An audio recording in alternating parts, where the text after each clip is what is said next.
et vous allez chacun me donner un élément que vous pensez être très très important pour cette phase loin des compétitions, cette phase de hors-saison. Donc, bien entendu, la personne qui commence aura l'embarras du choix et les autres, vous devrez choisir quelque chose qui n'a pas encore été mentionné. S'il y a vraiment rien d'autre, vous pouvez répéter un des éléments. En gros, pour que les gens ressortent avec 3 éléments au moins incontestablement importants pour cette hors-saison. On va reprendre. Non, Caroline, tu n'as pas encore commencé, donc tu as fini, mais je vais te laisser commencer. Quand on parle de cette hors-saison pour le triathlon, pour toi, quels sont les éléments auxquels on doit penser absolument pour réussir cette période de l'année?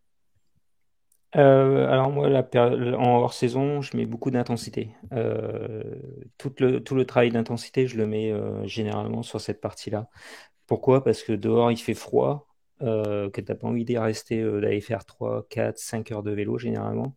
Donc, on fait des séances plus courtes avec de l'intensité ou sur home trainer ou en outdoor. Donc, je préfère quand il fait beau. Alors, moi, j'ai de la chance d'habiter dans le sud, donc ça va. Mais pour les personnes qui sont plus dans le nord, bon, c'est plutôt du home trainer. Et après, pareil sur la natation et la course à pied. Alors, peut-être la natation plus de volume, peut-être un peu moins d'intensité parce qu'on on n'a pas cette problématique de la météo. Et après, ouais, sur la course à pied, pareil. Et du coup, voilà, ça peut monter sur des blocs, comme je disais tout à l'heure, avec 6 séances à haute intensité dans la semaine, avec des micro-séances, où on travaille vraiment tous ces aspects-là sur cette période-là. Et après, plus on approche vers la saison et plus on met un peu de volume. Donc, c'est plus une approche inversée. Très intéressant. Et Voilà. ça, c'est indépendamment de la discipline. Donc, même pour quelqu'un qui irait ensuite faire des courses sur du court, tu emploierais Ouais, ouais. cette Mm. distribution. Très, très intéressant. Bah ouais, parce que l'hiver, franchement, aller te faire 5 heures de vélo sous la pluie, c'est sympa, mais Et voilà. donc, ma question à la suite de ça, c'est si on était dans l'hémisphère sud, est-ce que tu opérerais différemment? Ouais, parce que ben non, je ferais la même chose parce que bah, eux aussi ils sont inversés au niveau des Dans le compétitions. sens où Donc, si ils viennent faire les compétitions ici et qu'ils ont un ah, calendrier s'ils viennent faire inversé. les Ouais, ouais. compétitions ici, je pense que je mettrais de la qualité parce que c'est aussi important aussi même au niveau mental et tout voilà, de faire des choses différentes pour briser la Mhm. monotonie et tout en conservant, bah là s'ils étaient dans l'hémisphère sud, ouais, en conservant quand même des longues journées d'entraînement parce qu'ils pourraient. Ok, Voilà. super. Très, très intéressant. Donc, cette Juste intensité pour qui va être. préciser, parce Ouais. que je sais que tu fais faire quand même des intensités même sur le reste de la saison. En termes de volume absolu, euh, euh, parce qu'en termes de pourcentage, je constate que si la personne fait moins de long, le pourcentage augmente de façon intrinsèque, même en gardant le même volume de haute intensité. En termes de valeur absolue, tu fais faire plus de volume à haute intensité avec moins de volume en hiver, ou est-ce que tu gardes potentiellement le même volume de haute intensité, mais juste tu enlèves du volume général? Si tu parles en termes de volume Attends. absolu. Ouais, attends, j'essaie de réfléchir. Non, non, je mets plus de volume à haute intensité et je baisse le volume. Mais selon les périodes, hein, c'est par bloc, hein. Donc, par exemple, c'est un bloc où ça peut être ouais, 6, 7, 8 séances dans la semaine. Après, ils ont 2 à 3 semaines où il y en a beaucoup moins, quoi. Ou alors, des fois, ça peut être 2 semaines d'affilée où il y a énormément d'intensité et après, on diminue. Mais tout dépend des athlètes, Ah, c'est simple. tout dépend du jour en fonction de mon envie aussi de Oh, changer. le pauvre, le pauvre qui subit les séances.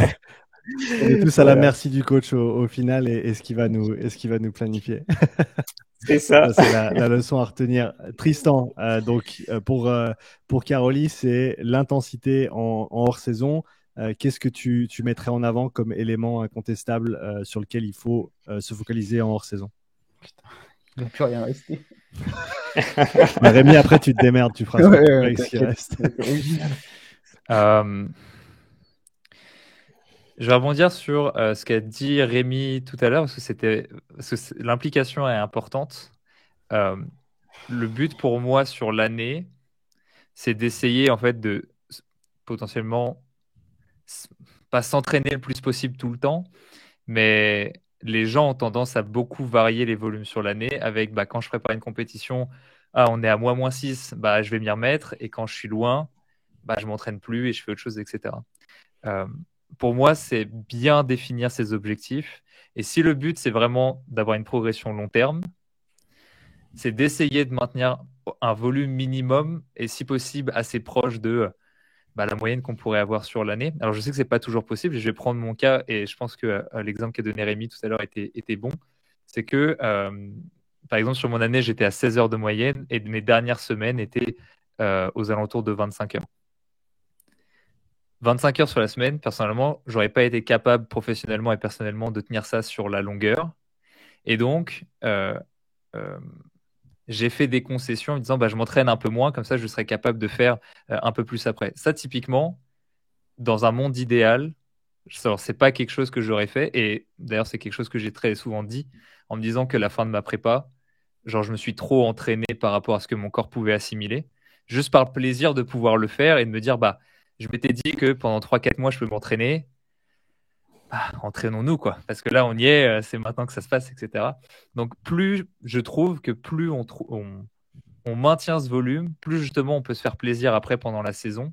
Parce que c'est très bien de pouvoir s'entraîner. C'est un peu comme les gens qui partent une semaine en vacances et qui me disent oh, je pars en vacances, charge-moi. Je pense, mec, c'est pas parce que tu t'entraînes 10 heures dans la semaine et que là tu es en vacances que je vais te mettre 25 en fait. Tu vois ce que je veux dire?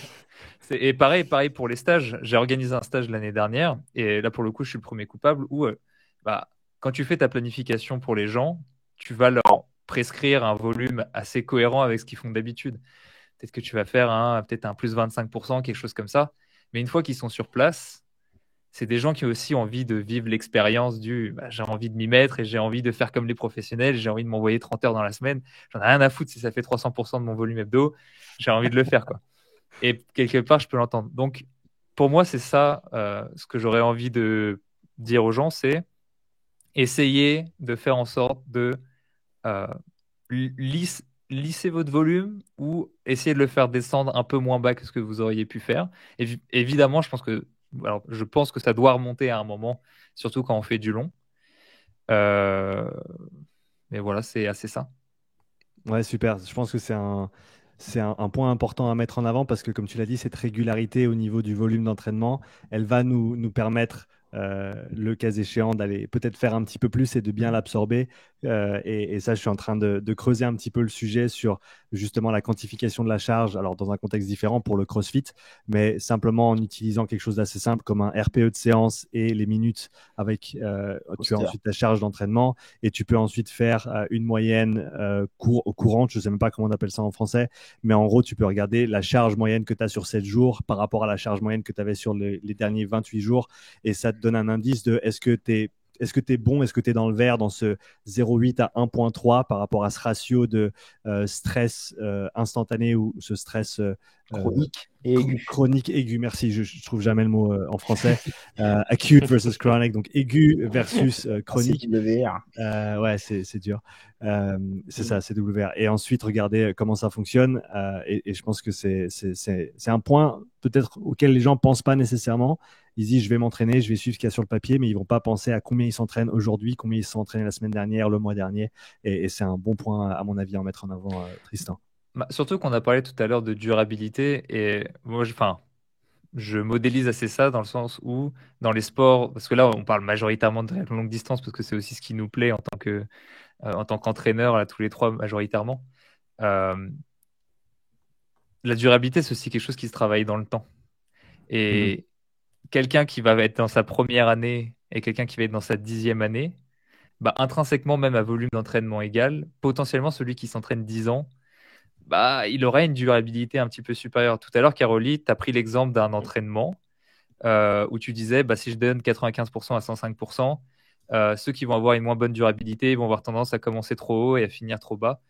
Ça, typiquement, on pourrait aussi faire un parallèle. Alors, je ne sais pas si le cas dont tu parlais, c'est ça, mais ce comportement-là, c'est aussi un comportement de débutant où à la fois ils vont avoir une durabilité plus faible parce qu'ils viennent de débuter et parce qu'ils ont peu d'années de pratique, ou alors ils ont une pratique très disparate sur les dernières années, et à la fois parce qu'ils ne savent pas gérer leur allure. Donc c'est assez intéressant de voir que sur ces genres de pratiques-là, l'entraînement sur le long terme continu a un rôle à jouer de mon point de vue. Génial. Rémi? Ils ont tout dit. Non, non. Éviter les Bah, flocons. l'intensité, je suis Attention à pas d'accord, mais glisser. Il reste des trucs. Hein. ouais. Bon, on va faire un truc qui est pas trop data centré, on va dire, mais bizarrement, maintenant que j'ai changé d'environnement et que je vois aussi ce qui se passe sur le ski, je pense que l'adhérence est peut-être changée, en fait, variée.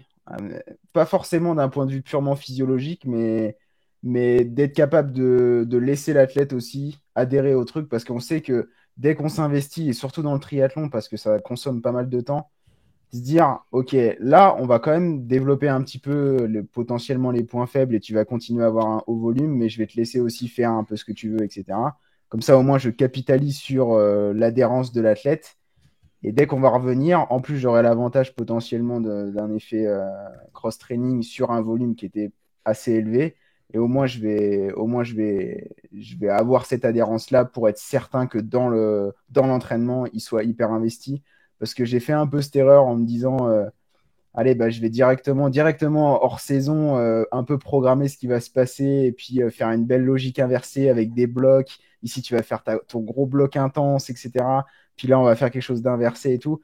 Mais en fait, même, je trouve nerveusement, je préfère vraiment capitaliser parce que j'ai trouvé que, surtout en triathlon, c'était assez drainant. Donc, pour faire un truc qui n'est pas data centré, pour le coup, l'adhérence et laisser aussi l'athlète un peu libre, c'est ce que je ferai en hors saison.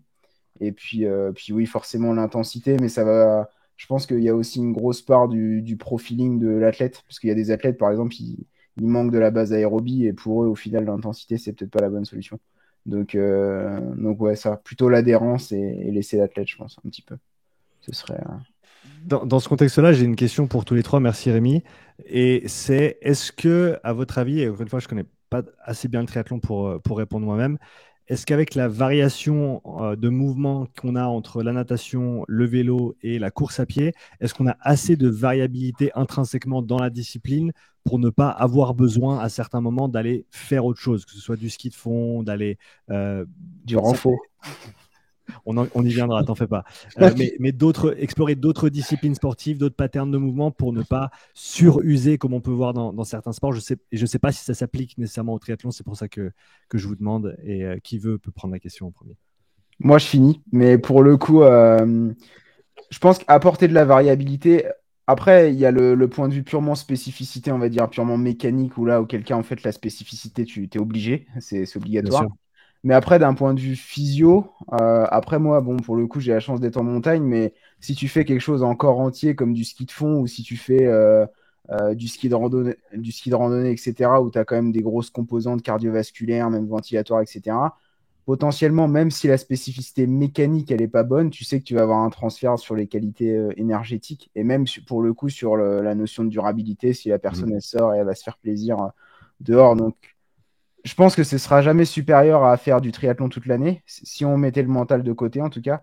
Mais si on doit mettre l'adhérence, je pense que ça peut être intéressant. C'est mon point de vue là-dessus. Super. Ouais, je te rejoins et je pense que c'est vachement dépendant de là où tu habites. Ouais, bah ça, c'est pour ça que je nuance. Ouais. Non, mais c'est pour ça que je reviens sur ce que tu dis, parce que c'est vrai que j'ai des triathlètes et des trailers à la montagne, et ben l'hiver, ils font du ski de fond, et je les mets certainement pas sur un vélo de route, et c'est très bien qu'ils aillent faire du ski de fond, et ils s'éclatent à faire du ski de fond, et en plus, ça fait progresser. Quand tu vois les skieurs en vélo, ils sont quand même pas mauvais, quoi. Et quand tu habites dans le sud de la France, si tu es au bord de la Méditerranée, j'en ai pas mal qui font du paddle l'hiver aussi, parce que c'est agréable. Et après, d'autres qui font du cyclocross ou du VTT dans le sud quand tu as le Mistral. Enfin, tout dépend de là où tu habites. Je pense qu'il y a vraiment une grosse part du lieu d'habitation. Géographie. Ouais. Ouais. Ouais, je pense. Et après, voilà, je pense que c'est bien aussi de varier les pratiques, mais en triathlon, on les varie déjà pas mal, parce qu'on a quand même 3 disciplines différentes. Et, essayer de varier les pratiques tout en conservant une approche un peu spécifique, comme disait Rémi avec le ski de fond. Et puis le paddle, c'est pas mal pour la natation, pour reprendre de l'équilibre et tout, c'est bien aussi. Donc voilà. Super. Tristan, quelque chose à rajouter? J'entraîne personne qui habite à la montagne. Je n'ai jamais entraîné personne qui habitait particulièrement à la montagne. Donc, j'ai jamais été confronté à ça. Moi, je suis 100% d'accord sur l'aspect variabilité dans l'année. Et cette variabilité, je peux donner 2 exemples aux gens de la manière dont je vais l'appliquer. C'est soit sur des thèmes de travail, de séances, etc., qui peut varier par rapport à quand ils vont être un peu plus en saison. Soit ça va être de la variation qui va pouvoir apporter quelque chose au profil de l'athlète, en fonction de ses points forts, en fonction de ses points faibles. Soit parfois ça n'a genre aucune autre utilité que juste permettre l'adhérence à la personne. Je dis ça un peu plus tôt, mais l'optimal parfois c'est juste que les gens s'entraînent et faire des choses qui ont rien à voir d'un point de vue physiologique, enfin rien à voir, jamais rien à voir, parce que par exemple je peux très bien faire du sprint à vélo ou des choses comme ça. On se rend compte que pour maintenir les niveaux de VO2 max, c'est pas mal de faire ça, bien que ça semble assez éloigné vu à première vue. Donc ouais, il y a ça. Et ce que je mets aussi en place, alors après, c'est aussi une question de logique interne au niveau de l'entraînement. Moi, j'aime bien en saison mettre des valeurs précises. Je sais que on n'a pas tous cette logique interne-là. Mais ce qui fait que hors de la saison, genre j'en mets beaucoup moins. Et je laisse beaucoup plus l'athlète vis-à-vis de ses feelings avec soit des intervalles, soit plus de place au RPE. Ce qui lui permet aussi mentalement, nerveusement, de se mettre un peu moins la pression par rapport à ce qu'il attend un peu après, où bah, il va être un peu plus exigeant envers lui-même, envers les séances qu'il va réaliser. Il va essayer de prendre un peu plus de repères. Là, on est loin, on peut se permettre de relâcher de ce côté-là.